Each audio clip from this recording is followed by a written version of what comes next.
विद्यार्थी मित्रों, सिद्धि हिंदी विद्यालय ऑनलाइन क्लास के अंदर आप सबका स्वागत है। इसके अंतर्गत मैं जयदेव जानी, हम कक्षा 9 विषय सामाजिक विज्ञान के बारे में पढ़ेंगे। इस वीडियो के अंतर्गत हम अपना अगला पाठ 19वां, जिसका नाम है भारत और उसका लोक जीवन, इसके बारे में अध्ययन करेंगे।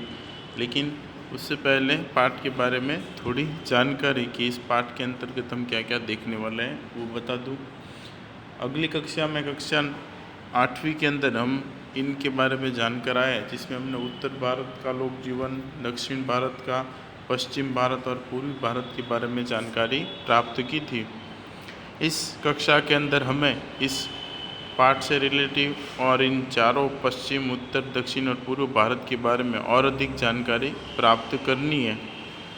और उसके पश्चात कि भाई ये पश्चिम भारत है, उसके बारे में, उसके भोजन, वेशभूषा, आवास, निवास, उसके पश्चात कौन कौन से मेले लगते हैं, उसके अलावा भाषा कौन कौन सी है, त्यौहार कौन कौन से, इसके बारे में इसके अंतर्गत हम अध्ययन करेंगे। और इन चारों भारत के बारे में जानकारी प्राप्त करने के पश्चात इस पाठ को संपन्न किया जाएगा। तो भारत का लोक जीवन, आइए शुरुआत करते हैं। पाठ की बार शुरुआत करें उससे पहले माता सरस्वती को याद करें और मंगलमय की कामना के साथ अपने इस पाठ की शुरुआत करते हैं। भारत का लोक जीवन। हम सब भाग्यशाली हैं कि हमारा जन्म भारत में हुआ है। हमारा देश एशिया महाद्वीप के मध्य दक्षिण में स्थित है। इसकी 3 मुख्य ऋतु है। 16वें पाठ के अंदर तुम लोगों ने देखा था भारत की मुख्य 3 ऋतुओं के बारे में, जिसमें शीत ऋतु, ग्रीष्म ऋतु तथा वर्षा ऋतु, और इनके अंतर्गत परंपरागत ऋतुओं का उपहार भी हमें मिला है। परंपरागत ऋतुओं का उपहार मतलब कौन सी? उसके अलावा देखी थी ना 6 ऋतु है, कौन कौन सी? हेमंत, शिशिर, बसंत, ग्रीष्म, शरद और वर्षा ऋतु। तो आप यह पहले सीख चुके हैं कि भारत जलवायु भूपृष्ठ की दृष्टि से एक विविधता युक्त देश है, बराबर है। पहले के आगे के पाठों के अंदर हमने देखा कि भारत की भूपृष्ठ में अंदर विविधता है, भारत की जलवायु में विविधता है। उसी प्रकार भारत के लोक जीवन के अंदर भी विविधता है। इसमें रहने वाले लोगों के भोजन, पोशाक, आवास, भाषा, बोली, उत्सव, त्यौहार में अत्यधिक भिन्नता देखने को मिलती है। इस तरह भारत विविधता में एकता रखने वाला देश है। ठीक है, एग्जाम के अंदर प्रश्न पूछे कि भाई भारत विविधता में एकता रखने वाला देश है, किस कारण?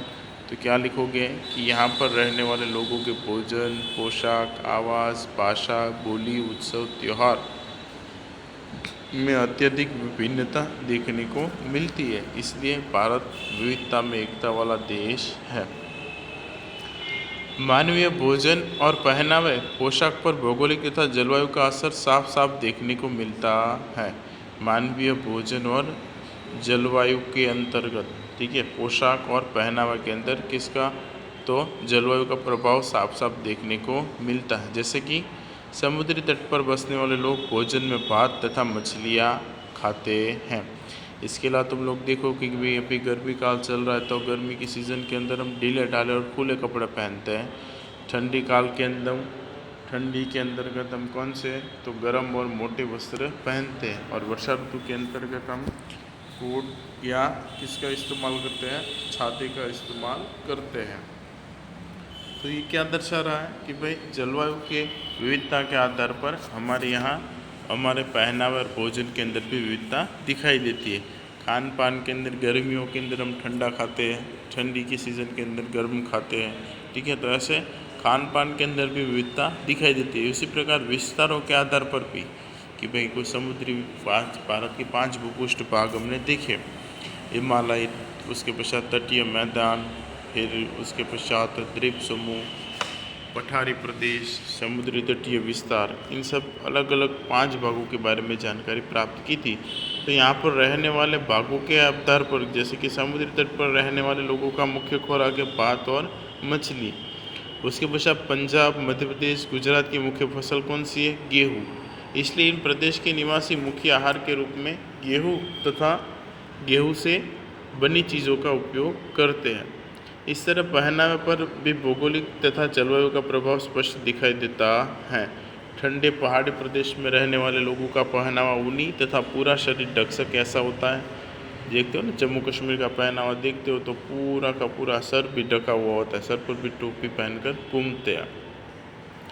तो पूरा शरीर ढक सके ऐसे कपड़े पहनते हैं ठंडी और पहाड़ी प्रदेश में रहने वाले लोग। इसी तरह देश के उन भागों में जहाँ 12 महीना उच्च तापमान रहता है, वहाँ के लोगों के वस्त्र हल्के हल्के रंग के सूती तथा ढीले ढाले रहते हैं तथा भारत के वो विस्तार जहाँ 12 महीने उच्च तापमान रहता है, ऐसे विस्तारों के अंदर लोगों के कपड़े कैसे होते हैं, सूती और ढीले ढाले होते हैं। वर्तमान समय में प्रत्येक राज्य में परंपरागत पोशाक के साथ पुरुष पैंट शर्ट तथा स्त्रियां सलवार और कमीज पहनती हैं। पुराने समय के अंदर हमारे परंपरागत कपड़ों को देखते हो तो राजस्थान के अंदर देखोगे कि भी गांव में जाते तो कभी कभार तुम लोग कुछ बुजुर्ग होते हैं उनको देख सकते हो कि भाई उनके कपड़े कैसे होते हैं। तो पुराने हमारे जो रीति रिवाज चल रहे उस हिसाब से कि भाई सर के ऊपर रंग बिरंगी पगड़ी, कुर्ता पैजामा, नीचे धोती या पैजामा जो कुछ भी पहनते वो, ठीक है। तो ऐसे परंपरागत कपड़ों के साथ साथ वर्तमान समय में पुरुष शर्ट और पैंट तथा स्त्रियां सलवार और कमीज पहनती हैं, क्योंकि वर्तमान समय में पहनावे के अंदर बदलाव आया कि भाई सब पढ़े लिखे हैं और लोगों के साथ कॉन्टैक्ट रखते, अलग अलग लोगों के विस्तार के संपर्क में आते, तो उसके हिसाब से हमारे पहनावे के अंदर भी क्या हुआ है, परिवर्तन हुआ है। लोक जीवन की दृष्टि से भारत के 4 भाग किए जा सकते हैं: पश्चिमी भारत, दक्षिणी भारत, उत्तरी भारत तथा पूर्वी भारत। अब हम इस संबंधित प्रदेशों के निवासियों के लोक जीवन को समझने का प्रयत्न करेंगे, ठीक है। तो अब इन चारों भारत के 4 भाग है, पश्चिम, दक्षिणी और उत्तरी भारत और पूर्वी भारत, उसके बारे में हम जानकारी प्राप्त करेंगे इसके अगले वीडियो के अंतर्गत। धन्यवाद।